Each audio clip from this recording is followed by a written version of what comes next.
Alright, we're here with some more Nostalgia Critic Brazil. This was requested by a fellow subscriber, so shout out to you. But by the way, my name is Randy Suarez, aka Silva Crow. Today back here with another amazing reaction. Like I said, back with some more Nostalgia Critic. And at the end of the day, apparently someone requested me to react to another Christmas one from Nostalgia Critic. But hey, I need something anyway, so this is perfect. So if you like any of this content, please like, comment, and subscribe to my channel. Like, comment, and subscribe to this channel. Awesome. I will leave the original link to this video down below so watch it uninterrupted. Also, link to my Twitter, Instagram, and TikTok. Follow me on those social platforms. Also, link to the Discord. Come join the Crow's Nest. Talk to myself. Have a jolly good time. Also, link to the Cashapp. Feel gracious enough to donate. Whatever you want to donate. It's fine. Don't. That's fine as well. So the two things. But by donating like Couch channel and good stuff, I ever show your support. Let me know you rock with the reaction content. Rock with the channel and rock with your boy. But further ado, buckle up and let's get started.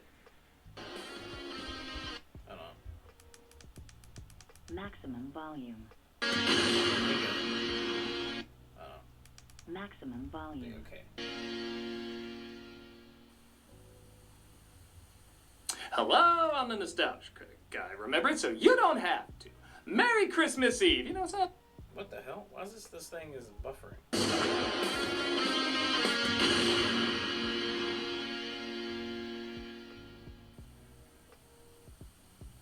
Hello, There we I'm go. the Nostalgia Critic guy. Remember it so you don't have to. Merry Christmas Eve. You know, it's not often we get a review that comes out on this day, so I wanted to do something a little special. Okay. I want to review my all-time favorite movie, which also happens to be, technically, a Christmas film, Brazil. Huh, never heard of it.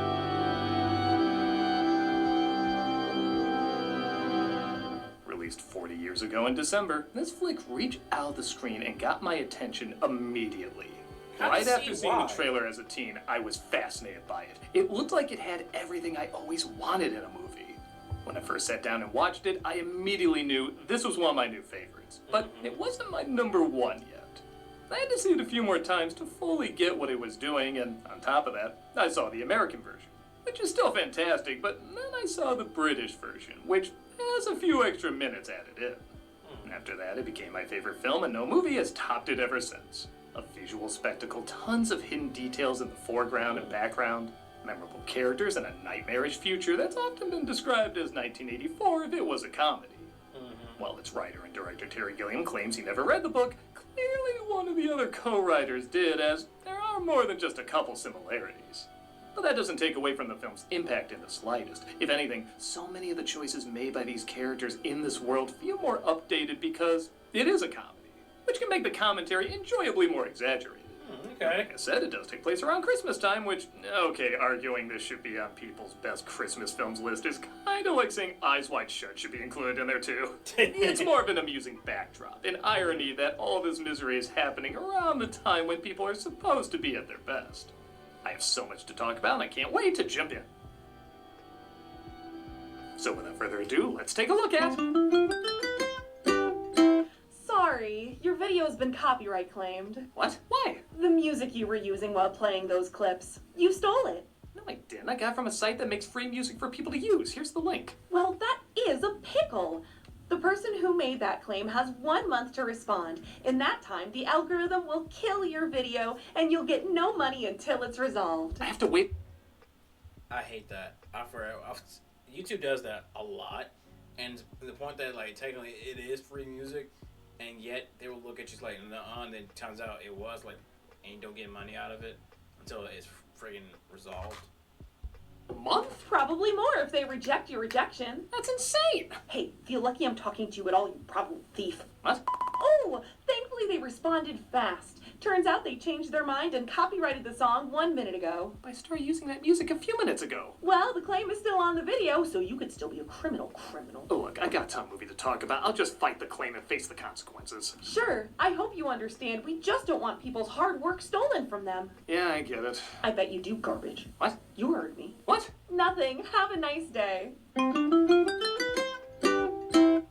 Let's try to move forward and look at my all-time favorite movie, Brazil. So just like 1984, the film has no problem dating itself, but I always found this as another way of saying, in the not-too-distant future. And we see the movie certainly opens with a bang. Designer colors to suit your demanding taste.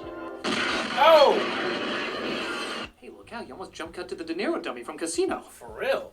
What do you believe is behind this recent increase in terrorist bombings? Bad sportsmanship. Like in 1984, there are terrorists in this world, and we don't exactly know what they're fighting against or why. The film is very clever at not actually having any real villains. It's just a society that's trying to advance and obliterate every possible discomfort, ultimately resulting in 10 times the discomfort they're trying to avoid. For example, a literal bug gets caught in the computer, resulting in a misprint, which results in the wrongful arrest of Harry Buttle as opposed to Harry Tuttle. There. He's dragged away from his family as his upstairs neighbor Jill, played by Kim Greist, tries to tell him they made a mistake. It's Tuttle downstairs who can worry, eh? Tuttle? His name's Buttle. There must be some mistake. We don't make mistakes. We don't make mistakes. It sounds very familiar, doesn't it? Sadly, everything in this world is handled like a bulldozer, and nobody's willing to take responsibility for their mistakes. Can't see any modern-day comparisons to that either. Me and him thinking the same on this one. Mrs. Buttle, are you all right? You'll notice an abundance of visual details in this. Like, one of my favorites is that every place is designed to be needlessly complicated under the guise of being needfully convenient. The ducks are all over the place in this film, as opposed to being hidden behind the walls, to a point where people just accept them and even sort of decorate them. The computers have magnifying glasses for their monitors rather than just make the monitors bigger. Even Jill has to set up mirrors to watch her TV while taking a bath because everything is done for the convenience of the maker rather than the logic of the consumer. Yeah. But it's always presented as the opposite. Everyone works so hard to be so lazy in this world. Like, this office looks busy when Mr. Kurtzman, their boss, is watching, played by Ian Holm. But when he disappears, they do nothing but watch their screens. Again, can't think of any modern-day comparisons. Yes, I am. Hey, they're using music from one of Gilliam's Monty Python movies. Hey. Where are you on that one, YouTube? You rang? No, how do you reach out when I don't need you and then don't when I do? You're welcome. The fuck? It does. Here's the thing. It does. YouTube kind of does that. It's frustrating. We cut to our hero Sam Lowry, played by Jonathan Pryce, who's literally playing the hero in his dreams.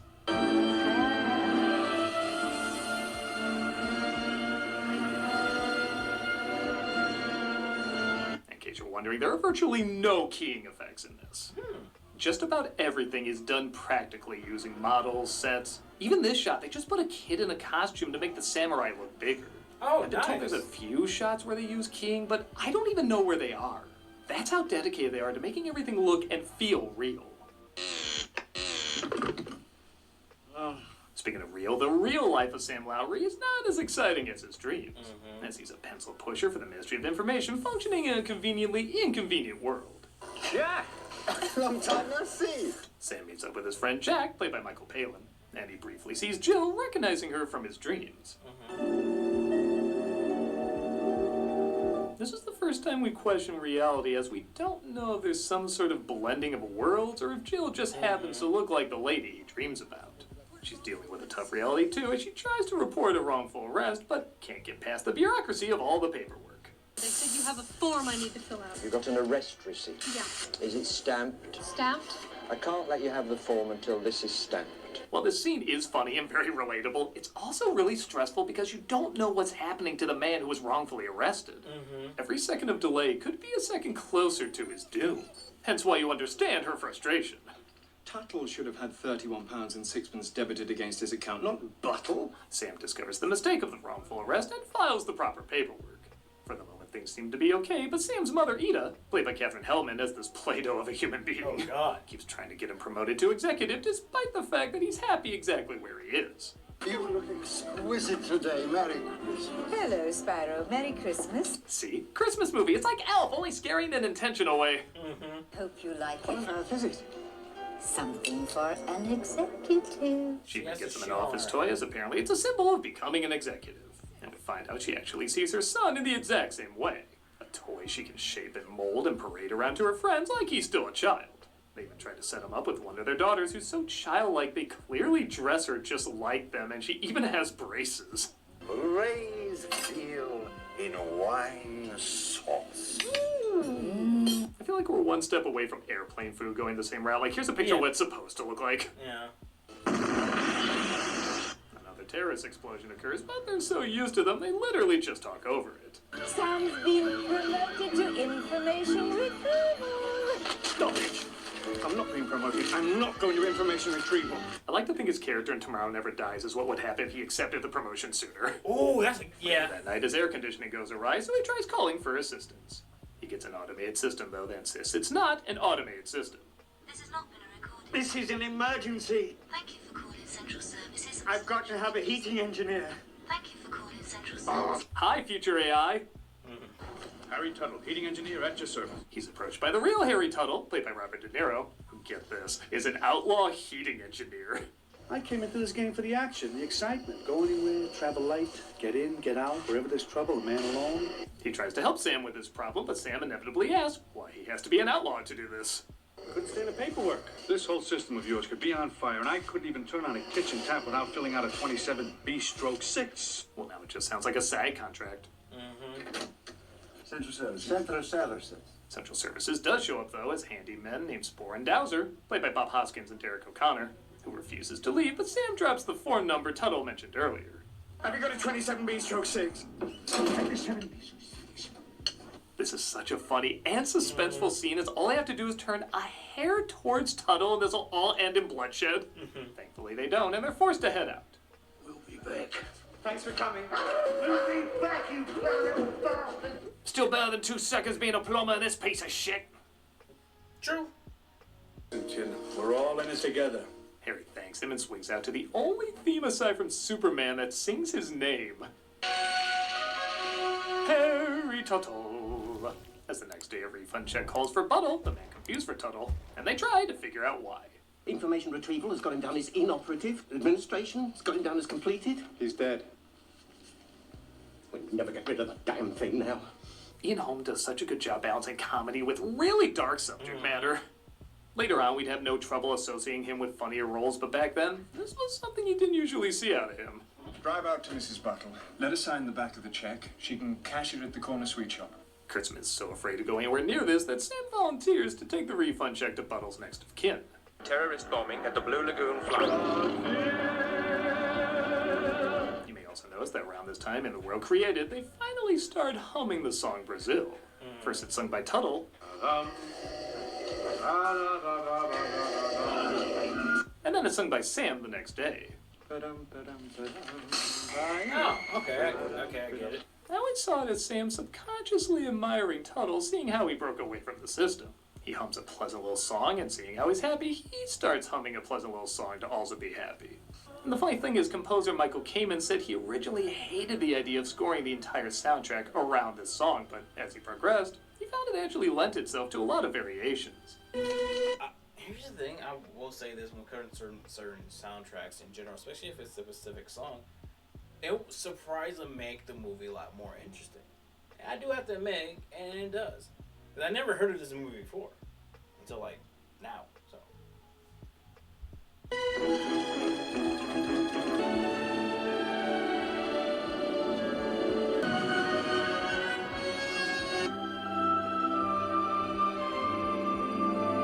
By the end of the film, he went from hating the corny tune to absolutely adoring it. And yeah, it probably goes without saying, you'll be humming this for a few days after seeing this movie. I wonder if you could tell me where that... Pizza! Sam goes to drop off the refund check, but gets a reality check, as he sees kids acting out what they just saw a few days ago, not aware it resulted in the death of a family man, whose apartment is still left in shambles as Sam slowly puts together nobody told his wife that Buttle is dead. My husband's dead, isn't he? I do assure you, Mrs. Buttle, the ministry is very scrupulous about following up and eradicating any error. This is one of the most uncomfortable moments I've seen in anything. Sam has to be face to face with the brutal reality that this isn't just delivering a sheet of paper returning funds. This is notifying a wife that she's now a widow. I'd be over someone only too happy to send you the appropriate forms. It's one of those things. It's literally someone telling you, "Hey, your wife, not your wife, but your husband was innocent, but we were too late to catch that, and because of error, he's now deceased." telling that to somebody's wife or next of kin or in general, it's devastating. What have you done with his body?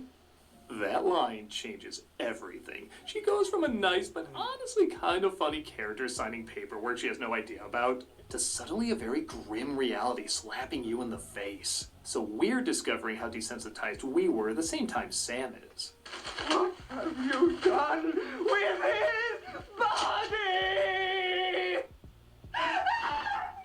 You want to flee this awful moment similar to Sam, but we gotta sit here and take in all this ugliness just like he does. I didn't have to come here, you know, Mrs. Buttle. Sam even says some really douchey things, but he legit doesn't know what else to say. He's never been confronted with something like this, and he's been trained to show as little emotion as he can with his job. Which I think is part of most British training videos. Yeah. Thank God violent children always break the ice. Sam sees Jill again, and this time manages to get her name, but he realizes if he wants to get more info on her, he has to accept the promotion. It just so happens he might need the money anyway as the handyman returned to make everything more difficult, trying to fix his ducks the official way as opposed to the logical way. You had that scat trial here, haven't you? Central Services, so don't take kindly to sabotage. You're not gonna leave it like this, are you? Roger Rabbit would be a lot shorter if this is how Eddie Valiant was. Yeah. They leave his apartment in shambles as a singing messenger. Mrs. Itemari requests the pleasure of your company! To why not at this point? Yeah. Alert Sam of a party his mother is throwing, so he goes to talk to Mr. Helpman, the head of information retrieval, played by Peter Vaughan, who asks if the promotion is still open. Welcome to information retrieval. I wish it was that easy to progress behind the scenes. Oh, now don't sell us short. Yeah, you got an update on that false claim? Well, the good news is, after you fought the claim twice, they finally released it. Well, wasn't that kind of them. The bad news is, you got 20 more claims since that happened. What? Yes, from this gentleman. Hello, I am a real person. Every part of your video is stealing from our media library. Every part of the video, including this footage of me talking right now. Yes, we own that. You are a liar. I am a real person. You're a liar about that too. I can't believe a psycho like you would steal this real person's work, especially since you're already in it. He's wrong. Have an actual person look at it. Okay. Hey, you big old wonderful copyright claimer, you. Could you look over the video and make sure you didn't make a mistake? Absolutely. I looked it over. There is no mistake. What? What kind of mucus trash would accuse such a darling angel? That's it. You get a strike. But he's making it up. I'm fighting this one too. Okay, just keep in mind, one more strike and your channel is gone. Good God, we have that many false claims? Well, I guess I gotta wait a month for those to time out then. Maybe if you stopped breaking the law like a ratty little rat, you would be in this situation. But we always prove they're wrong. We give constant proof they're always wrong. Do you think we'd let them get away with that? Oops, it looks like you're willing to go to court over this claim. I just realized I made a mistake. Oh, that's all right. Don't worry about it. Claim released. Well? Well, what? You just say you wouldn't let the system get abused like that. What are you doing to punish them? Well, everybody makes mistakes. No harm done. There's a ton. That's so frustrating because it is true. And here's the thing. The point that you see similar stuff on YouTube, but if you post it and everything, we can't make money out of it. Like, literally, especially when it comes to reactions in general. Like, I literally had to, disclaiming, copyrights and stuff like that, because either a new type of contract. I'm like, at this point, like, look, it's been up for years. Now you have a problem with it. Harm done. We've done this time and time again. I think we're up to something like 2,000 claims at this point. Well, I think we'd wake up and do the right thing if that was the case. Hello, every false claim. Every false claim that has been dropped has been passed and been put back on. Has been dropped in the past has been put back on. What? We just cleared those! This has not been AI doing this. Well, you're back to 2 more strikes. We'll give our sweet, innocent copyright claimers 2 months to get over the stress of having to deal with you. Maybe then they can muster up the emotional courage to revisit the traumatizing pain you've been putting them through. I'm gonna take a break, unless that's been copyright claim too. It has. Cool. Sam arrives at information retrieval, where at first it looks like things are gonna work a lot smoother. I see my ID. No need, sir. Okay. But I could be anybody. No, you couldn't, sir. They don't need his ID, and the elevator arrives literally at the end of their conversation. Seriously, in one shot, they plan this dialogue to end just as the lift arrives. It's pretty well laid out. But almost immediately we see things aren't just as incompetent, they're just as incompetent with more money. Sam doesn't know where to go, but a whirlwind of businessmen sweep him up, as his boss is welcoming him while having several conversations at the same time. It's a query about a personnel transporter you took out from the pool. Tell them no. Tell them yes. Or was it a personnel carrier you took out from transport? A choreographer was called in to capture the comedic confusion of this scene as they lure closer and closer like the Jaws fin.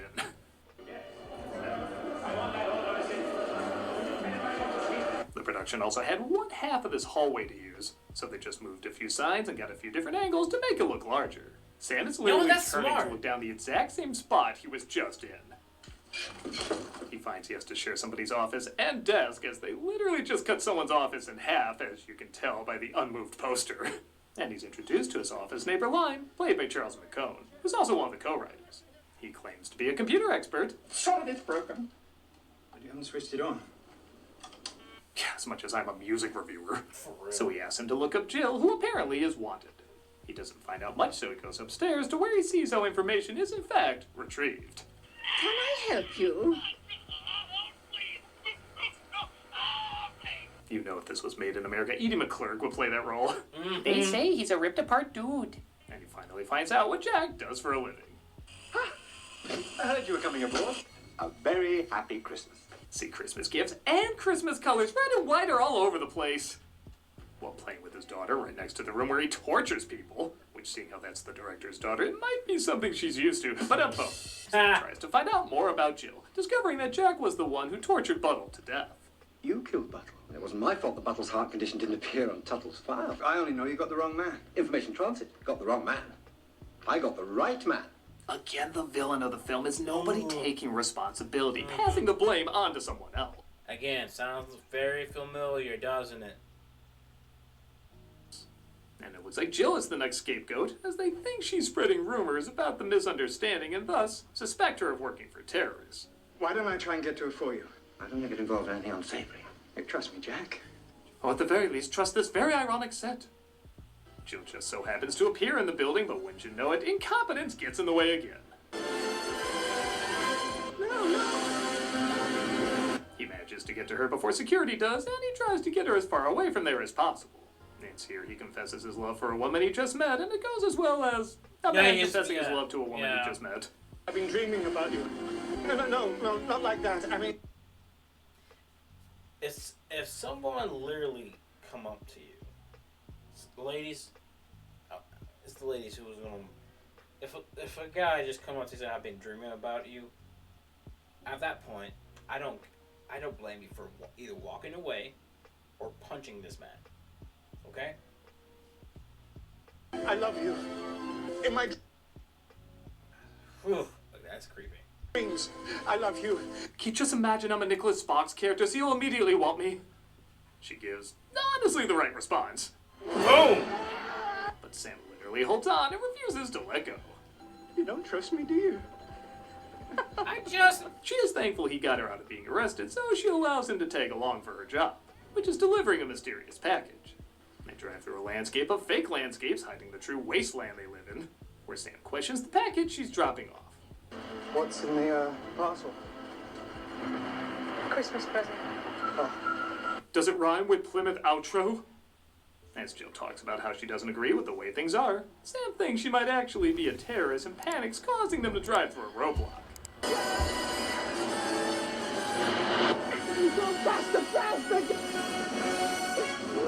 Yeah, this is the one thing I don't really get into in this movie, the action. There's not even that much of it, but Gilliam himself admitted he didn't really know how to film people shooting each other or cars just driving faster and faster. Occasionally there's a cool shot, but they are kind of lacking. These scenes are needed, though, to break Sam's delusions of his dream world being like the real world. Like they burn up the people chasing them. Hooray! However, they burn up the people chasing them. No. It's okay. They put pineapple on pizza. I don't know. No. They make their way to a mall, What would you like for Christmas? My own Critic card. Replace that with cell phone. That's basically now. Yeah. And Sam bumps into his mother's friend, who's also getting plastic surgery, but her procedures aren't going as well. My complication had a little complication. We love romantic lingerie. Brilliant. Picture me in these. Stupid sexy Gary Oldman character from Hannibal. Oh, God. An explosion goes off, though, as Sam thinks it was the package Jill was delivering. But it turns out it was just more of those executive toys. Bribe. Artificial monkeys like you. You see, it's just like Christmas if Santa delivered toys to people carrying their own body parts, like in Private Ryan. As cops start to get in the way, the line between reality and fantasy starts to blur more. Sam, no! In earlier moments, Sam saw people from reality in his dreams. Now characters from his dream. And at this point, just get yourself checked out. Sam. Are being seen in his reality. Oh! Before he can figure out what's real and what isn't, he gets knocked out and separated from Jill. His world starts crumbling as he can't find the love of his life, his office job is falling apart, his friends don't want anything to do with him, and somehow his apartment has become even worse. As you don't live here anymore. What? Requisitioning of this flat for unnecessary repairs. I want a horror film based on these two. Don't let them kill anybody, keep them exactly the same. I think that'd be scarier. Speaking of unsettling, Toto returns and literally fills their suits with sewage. This is both really funny and pretty terrifying at the same time. No! Shit! We like to thank Lloyd Kaufman for directing that 1 minute of footage. Jill finds Sam and they're reunited. He takes her to hide out as Mother's, who's away for Christmas. I really love how soft, slow, and delicate this moment starts, but when the kiss finally happens, the music explodes with what Sam is no doubt feeling inside. Oh, Richard! It's both really funny and legit kind of romantic. Sam gets an idea to break into his job and alter the information saying that Jill's been killed. This is the only other moment that kind of drags for me. I feel like this could have been done in a minute, but it goes on much longer than that. When he returns, though, he finds his reality, and certain other fantasies continue to blend. You don't exist anymore. Jill Layton is dead. Care for a little necrophilia? The internet's not a thing in this future, so you have no idea how long I've been waiting for somebody to say that.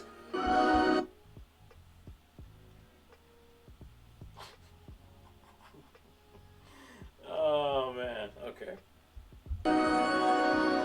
It seems to be a happy ending, but it's my favorite movie, so you know that can't be it.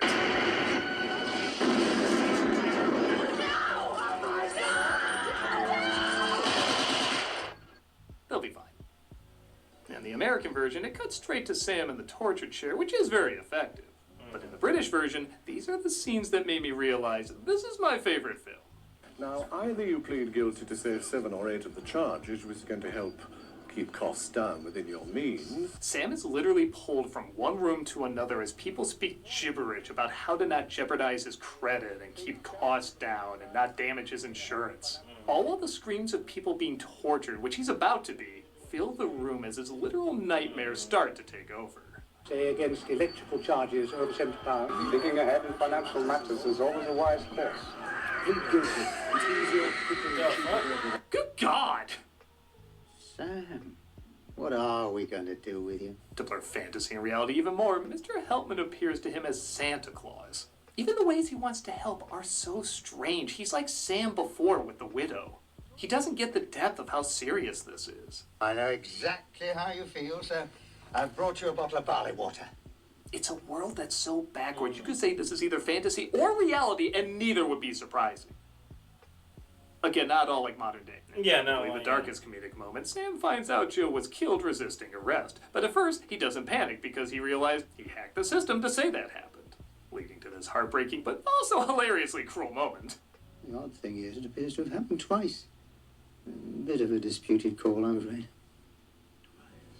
That's like having a flyer with your missing dog on it, stapled over by an ad for a taxidermist that also has a picture of your dog on it. Let it go. Can't keep the orphans waiting. Sam is taken to the torture chamber where his best friend Jack, putting on his finest night terrors, is forced to rip him apart to get information.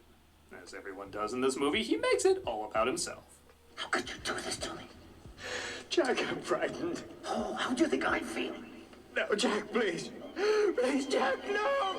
Now, I know it's gonna sound a little odd so late into the game, but you have to keep up here. If you're thinking to yourself, oh, come on, I see a lot of fast-paced media, I can be on top of this. No, you don't understand. The last 9 minutes of this movie really throws a lot at you. Don't believe me? Here's what happens. Jack gets shot. Harry Tuttle busts in. He brings other freedom fighters with him. They shoot their way out. They blow up information retrieval. Tuttle throws out his clothes and gun. Suddenly, receipts start to cover his body. They start to suffocate him. Sam goes to save him, only to find he completely disappeared. Cops chase him. He runs into a funeral. The funeral is for his mother's friend, who died of complications from plastic surgery. But his own mother's surgery looks so good, she looks younger than him, and she looks like Jill. She pretends she doesn't know him. Cops break into the funeral. He tosses out the decayed flesh and bones of the body. He escapes through the coffin. He's in his fantasy world where all his literal demons from the past have gathered along with the cops. He climbs up a pile of garbage. He opens a door that leads to Jill's truck. She drives into a beautiful landscape where they live happily ever after, which is all an absolutely insane way to get across. He went absolutely insane. He's got away from us, Jack. Afraid you're right, Mr. Helpman. He's gone. Told you it was a lot. Damn. Jack and Helpman find no matter how much they torture him, he won't flinch or speak. He just smiles singing the song, Brazil.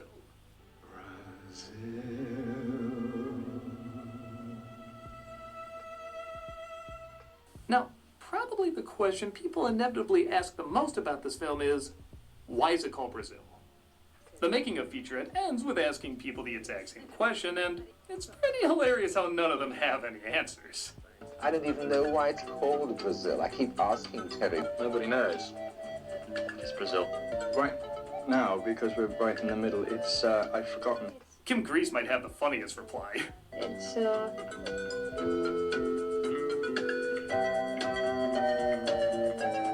Terry Gilliam rambles for a bit, but never gives a straight answer. How about the impossibility of escape from reality? Let's try another one. About late-night shopping and terrorist bombings? It's one of those questions everybody has, yet nobody has a definitive answer. Well, here's my thoughts.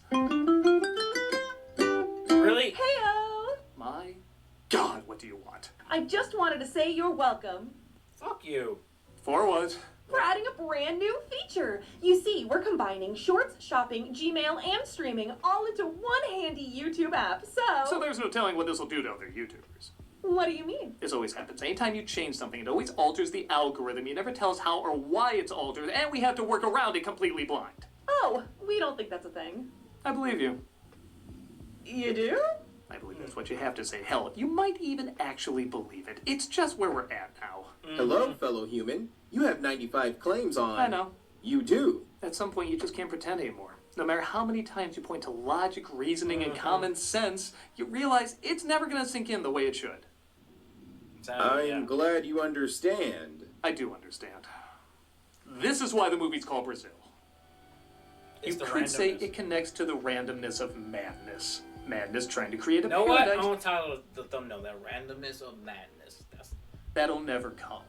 It's just a fantasy disguised as a pleasant tune. There's so many things even people with dream jobs are bombarded with. You ever wonder why our most viewed video is my review of Shark Boy and Lava Girl? It's not because it's the best or people quote it to me all the time. It's because it's the first new NC review I posted on this YouTube channel. After years of accumulating an audience, people went there to watch it, and the algorithm has been pushing it ever since. It's not about who's the most talented or who tries the hardest. It plays a factor, but that's just not how reality is. There's so many things rigged against so many of us in so many fields. And we're reminded there's always somebody doing better, but there's also somebody always doing worse. And neither of those is very comforting. Sometimes we just need an escape. A hobby, a dream, a hope, a fantasy, or even just a cute song that encompasses all of that in its own little way. Even the release of this film in America was like something out of this comedic nightmare, where they wanted to cut an hour out and re-edit it so that love conquers all. Some of these edits were so awful, they literally feel like satire.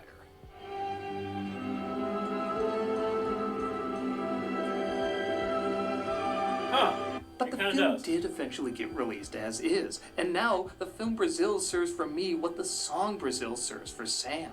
A fantasy that almost seems like reality, a reality that almost seems like fantasy. A nightmare becoming a pleasant dream becoming a nightmare, and everything in between. It's escaping reality until you become imprisoned by it, yet also understanding the prison so well, you'll never fully be entrapped by it. It's so many of my favorite contradictions that both warn and inspire me. To me, this is a happy end. I doubt it's the one this character would prefer, but he escaped the system. This world, whether intentionally or unintentionally, is designed to break people until they can be completely controlled. Yet it broke Sam in a way where he can now never be controlled. He didn't accomplish this through brutality or financial wealth, but rather years of dreaming and keeping his imagination alive. When I see this movie, when I hear this song, when I think of the holidays, or even when I don't think about any of these things, there's always this feeling. It's not a good feeling or a bad feeling, yet somehow it's always prominent. It's an empty hole that's always somehow being filled through major moments, but also little things. And even though so many of these things seem to have nothing in common, it all somehow seems connected. Like the major moments can be little things, and the little things can be major moments. It does and it doesn't make sense, and I love that that's possible. I know this system I'm a part of has a ton of flaws, and many of them are probably not going to get fixed. Yeah. Hell, in some respects, they'll probably get worse. But I also know I'm still allowed to do what I've always wanted to do for a living. Be allowed to create whatever I want, despite its challenges. As much as the system can work against me, it's also allowed me to connect with people who have a similar mindset. This movie, the holidays, YouTube, everyone in my life, and all of you watching who have supported me over the years are my Brazil. You're my escape from reality, but you're also my anchor back to it.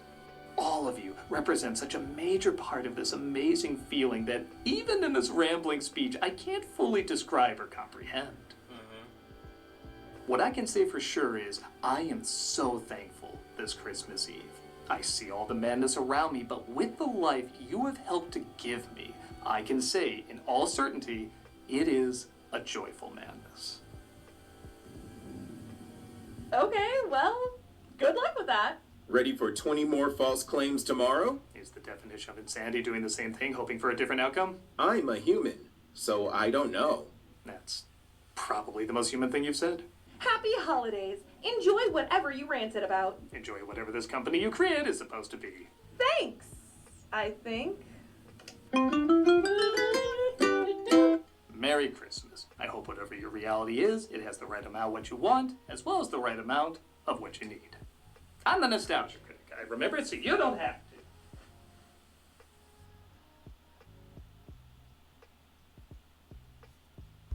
to. Alright. Surprising, nothing in the... Okay. Alright. Now, am I ever going to check out this movie? No. Are we ever going to check out the song? No. But it is based on this, I can sum it up, it is a random of madness. I mean, and knowing stuff nowadays, how this year has started out already. Well, it is maddening, so. Anyway, I digress. If you like any of this content, please like, comment, and subscribe to my channel. Like, comment, and subscribe to Channel Awesome. I will leave the original link to this video down below. So watch it uninterrupted. Until next time, please take care of yourselves. Stay hydrated, stay safe, stay warm. Peace out. And little questions is everything they know about you.